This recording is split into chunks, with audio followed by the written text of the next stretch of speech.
Essas pessoas que têm os empregos mais bacanas, se envolvem nos projetos mais incríveis, dão duro pra caramba, mas ainda assim tem tempo para conviver com a família, curtir os amigos, fazer um esporte. Às vezes a gente se pergunta, como é que eles conseguem fazer tudo isso? Essa série Rotinas Criativas tem a intenção de dar algumas respostas para essas perguntas. Eu vou contar histórias de personagens do que eu chamo da geração pós-workaholic, que são pessoas com um novo conceito de qualidade de vida, que têm ao mesmo tempo a ideia de trazer mais produtividade, mais criatividade para o seu trabalho e ao mesmo tempo buscar vidas mais saudáveis, de preferência mais divertidas e com mais propósito.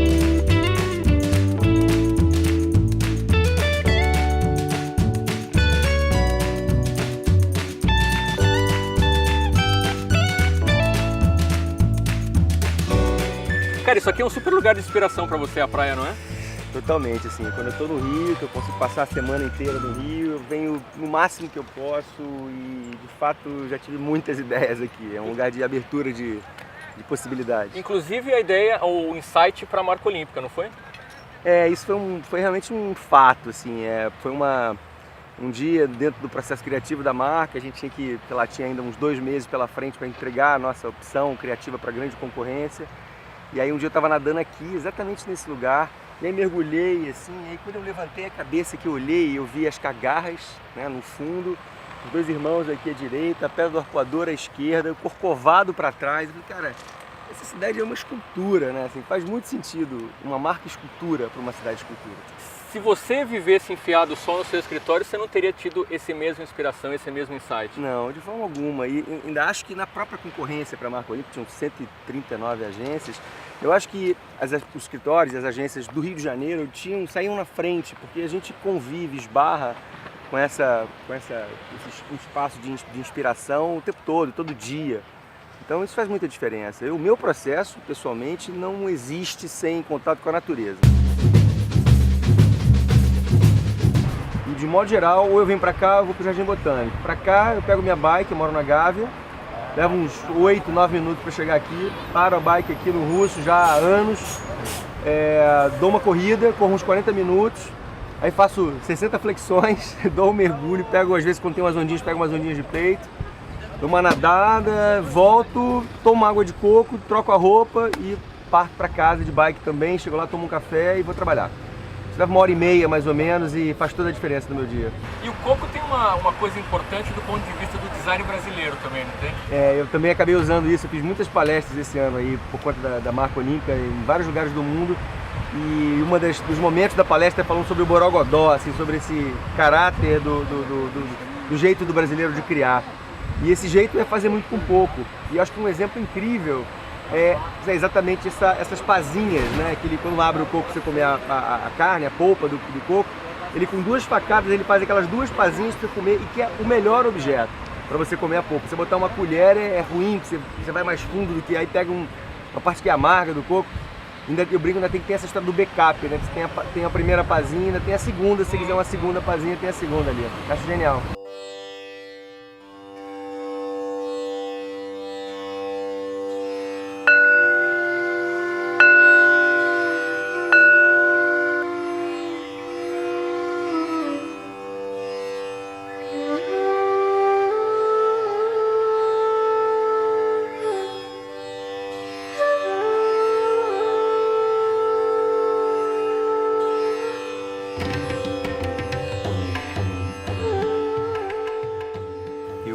Costumo trabalhar sozinho em casa, quando é à noite eu acendo uma vela. Essas pedras aqui são sempre inspiração, pedras e conchas. Por exemplo, quando eu tenho que desenhar um shape para um frasco da Natura, faz todo sentido pegar essas formas como inspiração que estão aqui há milhões de anos no planeta sendo shapeados pela água e gerando formas que são incrivelmente gostosas de pegar.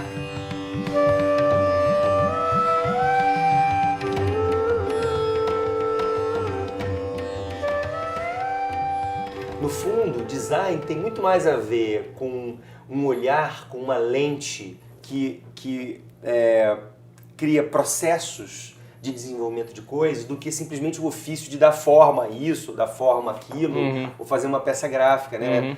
Não é à toa que o Design Thinking está aí, que invadiu as áreas de negócio, de inovação, porque é uma lente que o designer tem. Uhum. E essa lente tem alguns princípios que talvez justifiquem a ideia de um design de rotinas. Tá. Né?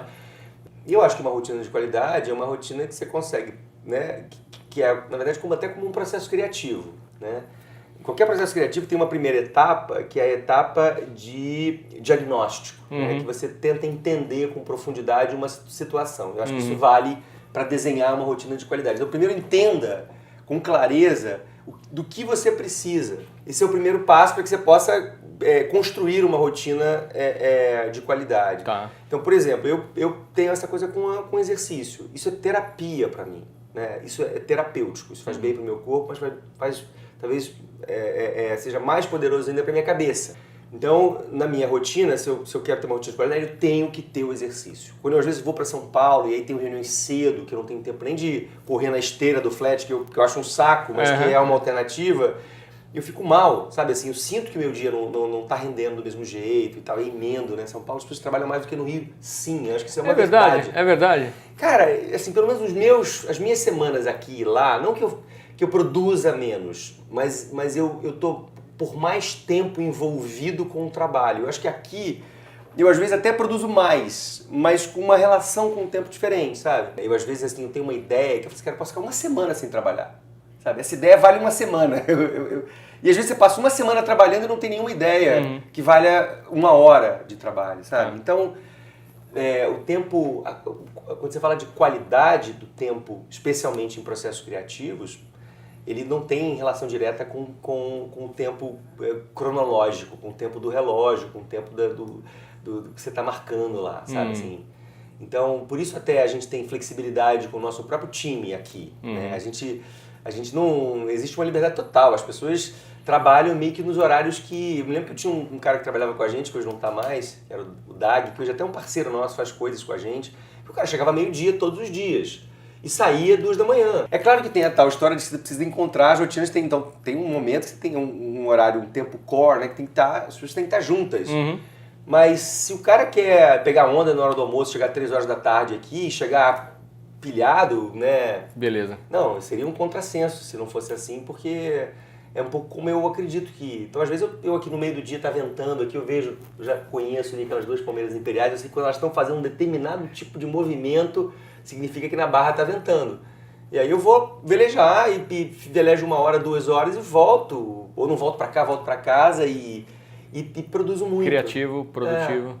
Então, eu acho que é um pouco isso, assim, né? Às vezes em São Paulo eu tenho a sensação de que a minha rotina não tem a qualidade que eu consigo que ela tem aqui.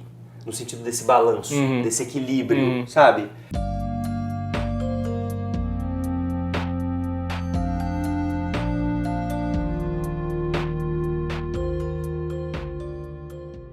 Eu estou trabalhando com um conceito de geração pós-workaholic e te apresento como um personagem da geração pós-workaholic.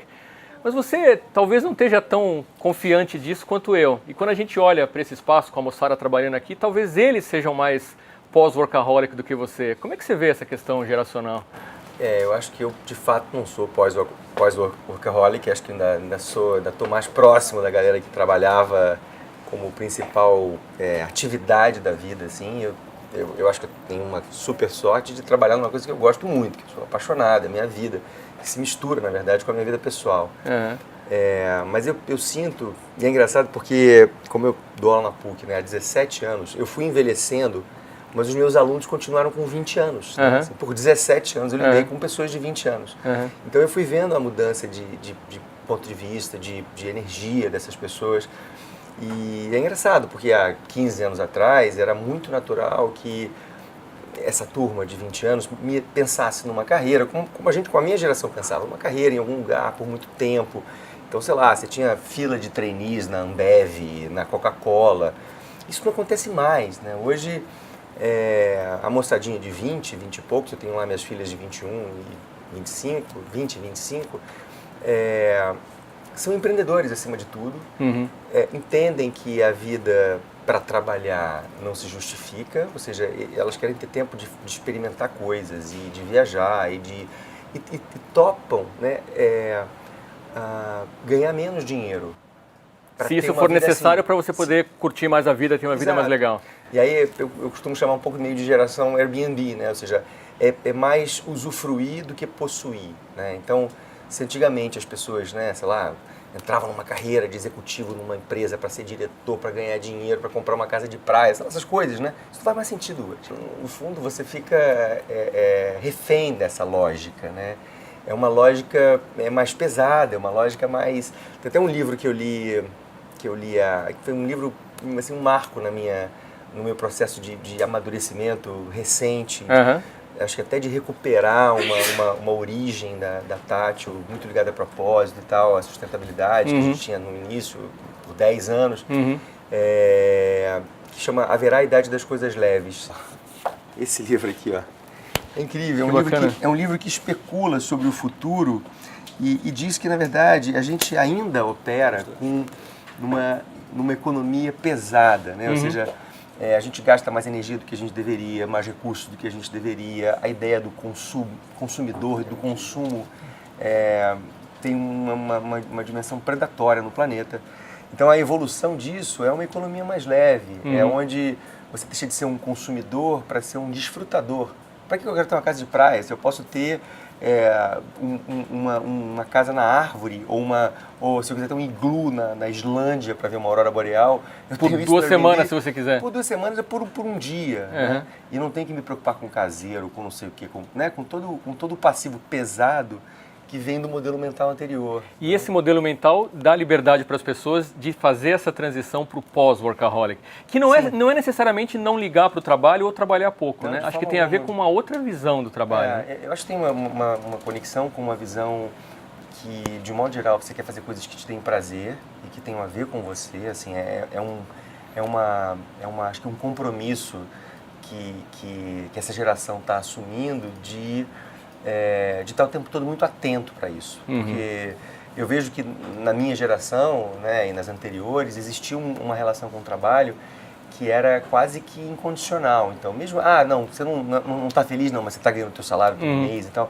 Então, assim, isso é um espaço novo, onde você tem que estar o tempo todo questionando, você tem que estar feliz no lugar que você está trabalhando, você tem que estar estimulado de alguma forma.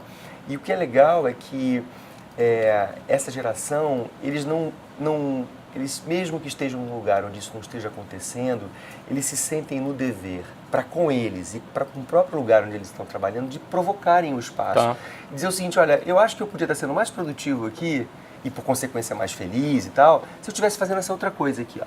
E a gente até está ligados a liga de intraempreendedores. São pessoas que estão dentro de empresas que têm uma vocação empreendedora, que enxergam um mundo, talvez, já com essa lente que tem a ver com o futuro, mas não são empresários, porque ser empresário e ser empreendedor são coisas muito distintas. Né? Você pode ser uma pessoa empreendedora, ter energia empreendedora e não ter a vocação para ser empresário, que é uma encrenca. Então você pode empreender dentro de uma empresa. E empreender significa fazer uma coisa que você tem vocação, fazer uma coisa que vai te fazer feliz, fazer uma coisa que pode contribuir para que aquela empresa navegue numa direção mais contemporânea, mais conectada com o que está por vir e não com o que está no passado. Certo. Então, eu acho que é um lugar muito interessante de esvaziamento do excesso, né, de peso e não necessariamente um compromisso menor de forma alguma. O compromisso é maior dessas pessoas com o que elas estão fazendo. Porque tem uma dose, não é uma coisa, não é burocrático, não está ali só para cumprir a agenda. Existe um envolvimento real.